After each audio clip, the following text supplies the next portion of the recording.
Welcome to the Housing Shift. I'm your host, Raj Rajendram. This is our very first episode, and today we're going to be asking, why doesn't the housing sector get to play with nice things? With me today, I'm joined by Stewart Davison, a man who's been in the housing sector since, I think, the beginning of time, a tech advisor, and most recently the founder of the PropTech peer group. Stuart's also been a big part of my founder journey and BRX's journey over the past year. So really glad that he's here for this first conversation. Stuart, thanks for joining me. Let's kick off by you giving everyone a quick intro on who you are and what you've been working on. Yeah, well, thanks so much, Raj. And very honoured to be the first guest on your podcast series. So, yes, you quite rightly pointed out I've been around far too long. When I started my housing and technology journey, I was using green screen mainframes from Bristol City Council. So that kind of dates things quite a lot.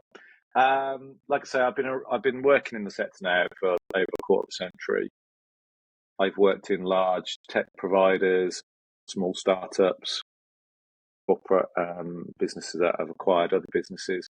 But I've also worked in frontline social housing, and I'm also currently a board member of two housing associations. So I straddle the world of housing governance and technology and innovation, very much focused on the social housing sector.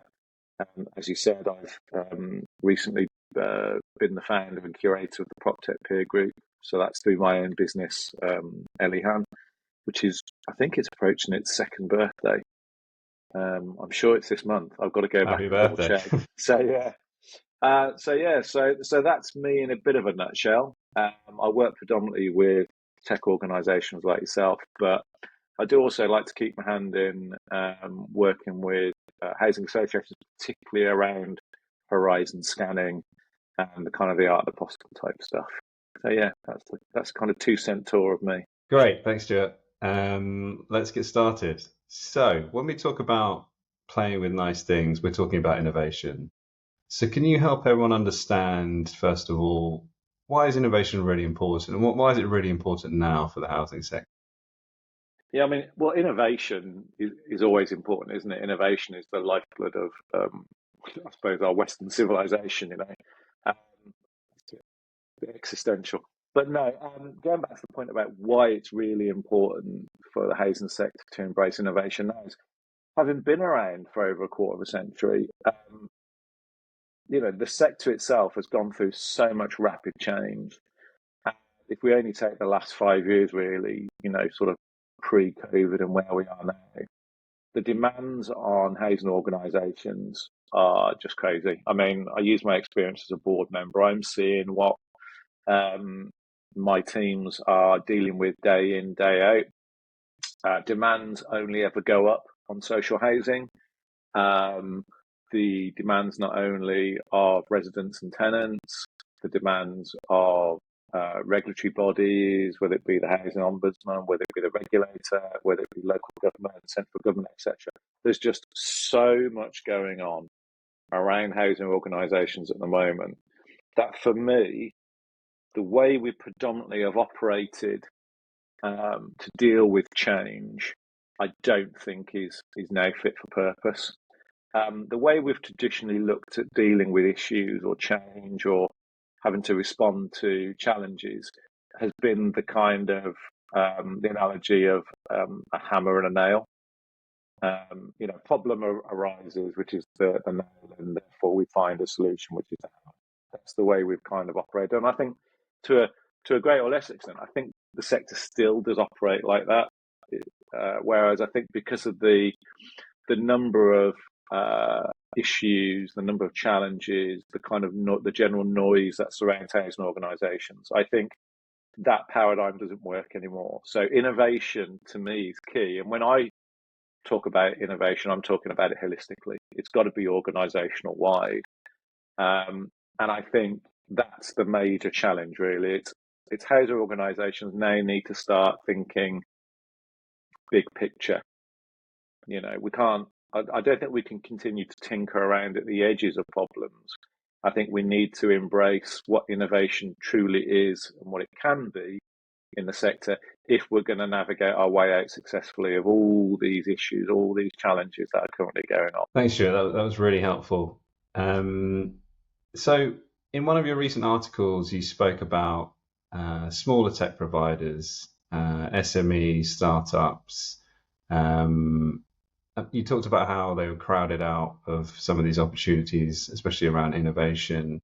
So, could you help us understand why startups and SMEs are so valuable to housing and what risks we're running by excluding them from opportunities and from projects?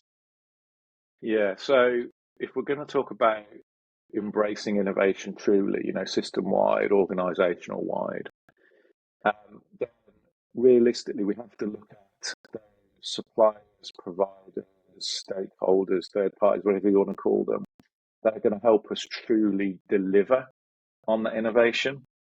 And when you look at more established, larger software and technology vendors versus the kind of startup and SME space, it's a really simple thing, really.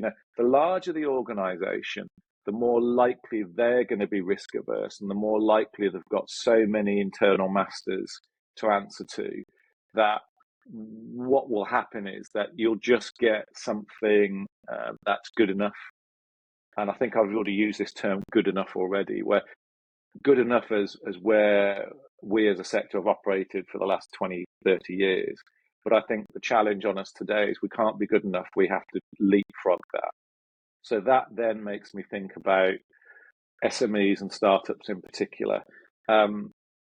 These are usually organizations that are laser focused on a particular issue or area within the housing domain. Because of their nature, because they're smaller, they're just more naturally agile. They're probably going to be coming at solutions and problems from a uniquely distinct perspective. There's not like panels or committees or multiple layers of authorization to get things done. Literally it can be a founder and a couple of people in a team addressing a problem or addressing an issue. So to me, the importance of startups and SMEs to us as a housing sector, particularly around technologies, I think that's where the ideas engine is going to be. That's where the new ways of working, the innovation, the kind of left field solutions to big problems are going to come from. Now, that's not to disparage the larger vendors, the big suppliers, the more established software. I'm always been an advocate, probably because I've worked in them for so long, that there's a place for them. But your question was about the importance of SMEs and startups, and I've linked it to that drive for innovation and that need for innovation. For me, the SMEs and the startups are going to be that engine. The larger vendors will probably come in behind, but I think for the truly different, for the truly new, for the truly innovative, I think we have to look at SMEs and startups. Cool, thanks, Stuart. Something that really stood out there with what you said was around not accepting what's just good enough anymore. And for a lot of startup founders, I know, this is my own experience, that just seeing things being done to a level of just good enough drove us to start our businesses and try and fix these problems and deliver the service that the people working in housing associations or other housing providers and the residents deserve. You've also written about recently about how risk averse procurement means that we don't get to play with these nice things, and that is often the gate that gets shut in the face of startups and SMEs. So what's going wrong in that process, and why does that keep happening? Well, I think we've got to be, cognizant. I've already talked about all the noise, all the issues that surround housing organisations. You've got to understand that housing orgs are multidisciplinary businesses. I always use the analogy that housing organisations are very closest to the NHS in terms of responsibility for the built environment and also the people who occupy that built space. Now, with so much going on, there is only so much bandwidth that, the humans in those organizations can deal with. And I think that exacerbates the good enough culture. When you've got maybe a to-do list that has 100 things on it, if just good enough gets you to do 50, then you pat yourself on the back and say, a job well done. Now, the problem there is that builds a culture and an appetite for risk. And I think most housing organisations are very risk averse. And, there's a good reason for that. Part of that is limited resources, high demand, etc., etc. And another aspect is obviously that particularly executives and board members, we're constantly aware of, how we have to responsibly deliver services and how we have to effectively be custodians of an organisation for the long term. What I'm using many, many words to get to is it's about risk. It's about risk, and appetite to risk. And I think the housing sector's appetite to risk when it comes to innovation and when it comes to working with startups and SMEs is pretty low. The experience is very much you can get excited about a solution or an approach or a technology initially. But of course, the more you start thinking about it, the more you start talking to people internally, the more you start actually translating this great thing into what the reality would look like in your organization. That's when the risk starts coming in.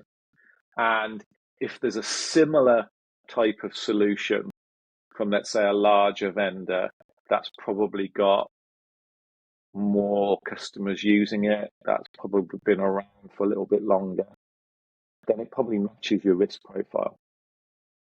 So I think that then starts shutting out the voices, the solutions, the engagement with the SMEs and startups, because it becomes that kind of when the rubber hits the road approach. Look, I really love this one. These startup guys, they really get us. They get the sector. The solution looks really good, but we're maybe the first customer. Versus tried and tested. Okay, it's good enough. It might not have exactly everything we want. They've got 50 customers using it, and they're a massive multinational. Okay, brilliant. We'll go with that. That's a very simplistic answer to a really multifaceted and complicated question. But the reality, the lived reality is that it just comes down to usually our appetite to risk. Yeah, as you know, as you've helped us with a few opportunities and demos and procurement tenders, that's definitely the challenge that we face as a business.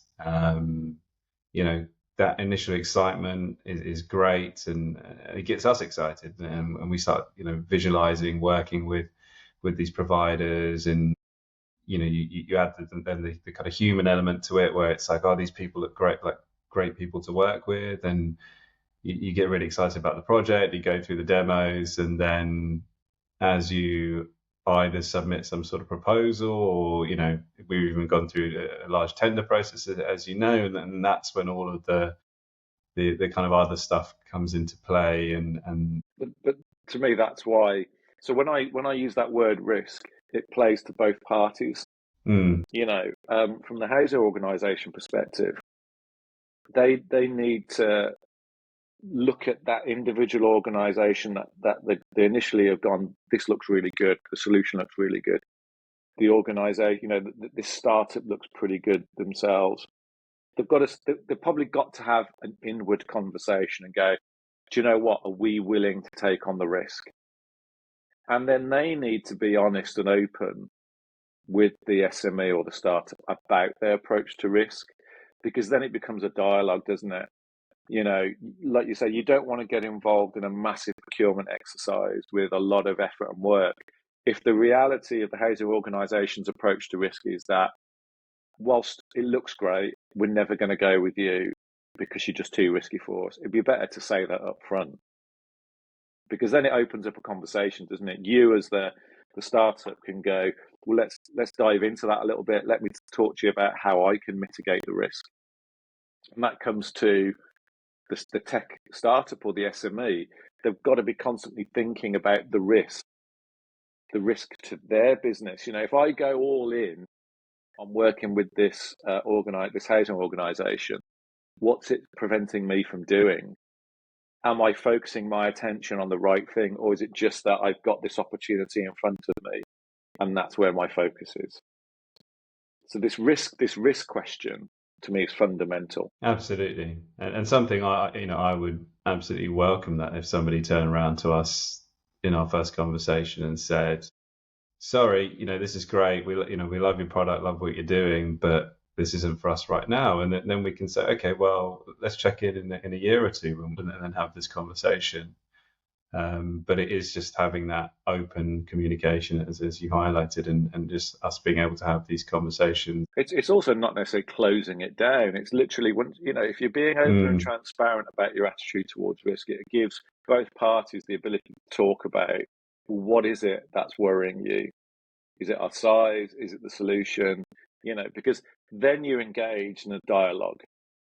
And again, if you're being open and transparent with each other, it gives that opportunity to either demonstrate what steps you can mitigate, so that housing organisation goes, oh, okay, initially I was feeling this is too risky, but I've had this conversation, they've shown me some evidence, they've allowed me to talk to one of their pilot,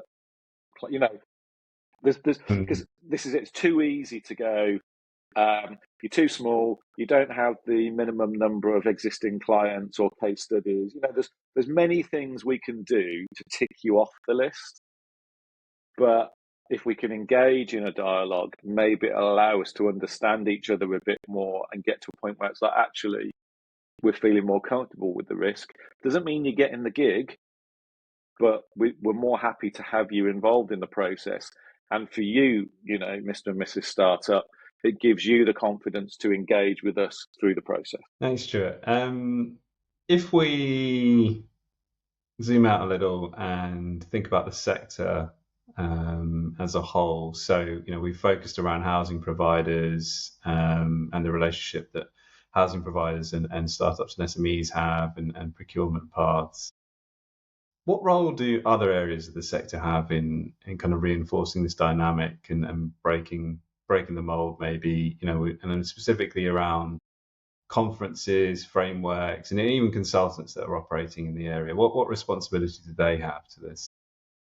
There's obviously a large ecosystem, as you've literally just gone through some examples there, that support both sides of this. If I just deal with conferences for a moment, I think one of the big challenges that conference organisers have is to keep content relevant, but they've also got to generate, whether it be profit or surplus, to make those conferences viable.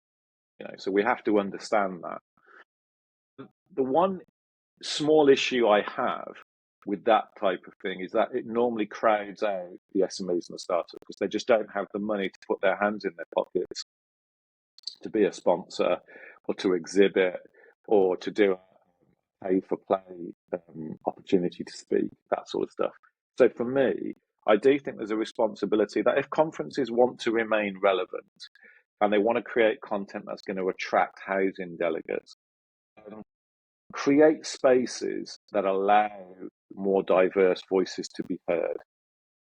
Let's not have the same brands sponsoring the same conferences, having the same big, massive stand presences, doing the same speaking slots, etc., etc. Create a space where you can have maybe one or two SMEs or startups partaking. I think there is a responsibility on those people, those stakeholders that create platforms, to open up those platforms for newer and smaller entrants. So that's one thing. I think when it comes to consultancies, you'll probably find that, it's a bit horses for courses when it comes to consultancies.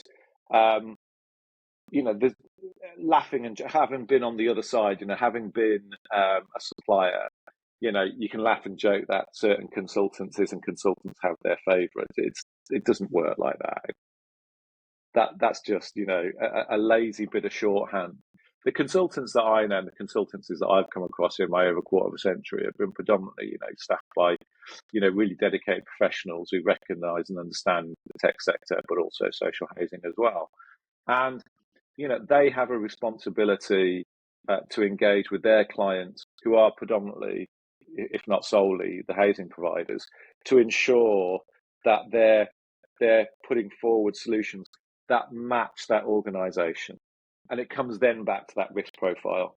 So if a consultant recognises that they're working with a housing organisation that has, a very low appetite for risk, then you can guarantee that they might engage with the SMEs and startups, but they're more likely to go with tried and tested, proven solutions.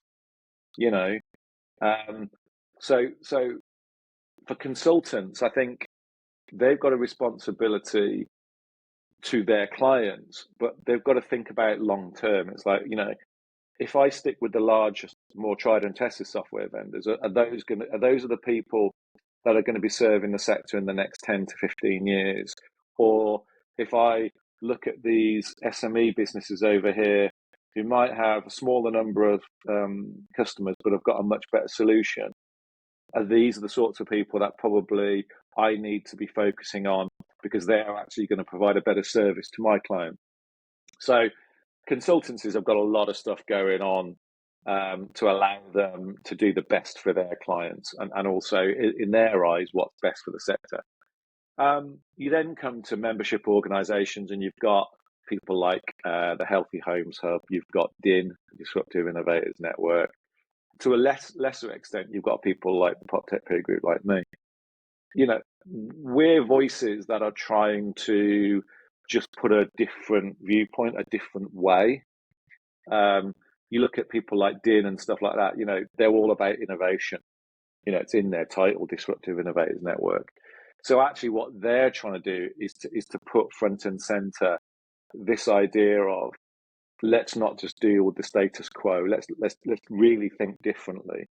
So of course, that's the end of the spectrum, which is, future facing and, really challenging our risk profile and challenging the way we do things. So you can see in the examples I've given there that it's a consistent spectrum, and they're each dipping in and out probably of their own risk profiles. Actually, this conference, let's be a bit different, and maybe let's have some startups there. And then they'll do another one, and it'll be sponsored by, I'm not going to say any logos, but it'll be the same logos that you see time and again, that kind of thing. And that equally applies to, membership organisations, and also to consultancies and other stakeholders. It just keeps coming back to this risk thing, doesn't it? Yeah, it really does. No, it was interesting on that, especially on the consultant side of things. I mean, if I look back at my experience as a consultant, you have aspirations in your head about where a project would go and, what you'd like to deliver, but ultimately you're not the decision maker, and it's not your money and it's not your risk. I do feel from my history, I would often at least put a solution or an opportunity on the table, or an option that would offer some innovation. So maybe that's the mindset. But yeah, you're right. I'd sit in front of a steering group and they would say, no, this is what we'd like to do, and then that's your job then to deliver that. So yeah, it was interesting. All right, so if we have a look at this from another angle, obviously all of this is about the residents. We're ultimately, everyone in this sector who works in this sector, I should say, is trying to make the experience for the residents better. And we live in an age where their voice has a greater platform, as it should do, and they have a greater influence over certain decision making in the sector. So, in terms of innovation and technology, should the residents have more influence over what gets adopted and in evaluating tech that organisations are adopting? There's definitely space for greater involvement of residents and tenants. I was struck by a presentation that Scott Tandy of Neoth did to the PropTech peer group a while ago at Platform Housing. Scott has put a lot of effort into measuring and tracking how the involvement of residents and tenants from the initial thoughts of we need to do this tech project, that by involving residents and tenants from that point onwards, you actually get a better outcome in terms of what you originally intended to achieve through the technology project itself, but also just the level of tenant satisfaction goes up because they feel included, involved. It gets over the things getting done to them. And from the housing organisation's perspective, it gets over that problem where they go through a big project, they build something, deploy it, and it kind of falls a bit flat. And they kind of like go, we're trying to do something really different and really innovative, and it's really aimed at tenants and residents, and we built it and no one's come. So for me, there definitely needs to be mechanisms to build that engagement with residents and tenants and hearing their voices and getting their input right from the get-go. And particularly when you start thinking that more and more technologies that housing organisations are starting to think of, and in my head, I'm thinking tools like IoT, the Internet of Things, so sensors. I'm thinking about visualization tools that are taking live imagery from within properties and within homes. Things like remote guidance where you're connecting tenants to operatives in real time. There's a lot of stuff that's putting technology right into the tenant's living space. And we've got to remember, these are their homes. We might, as housing professionals, use jargon like assets and units, but it's their homes, it's their safe space. So I think we've definitely got to start building spaces in our thinking when it comes to technology projects and innovation where there is a space for those voices and not just token voices.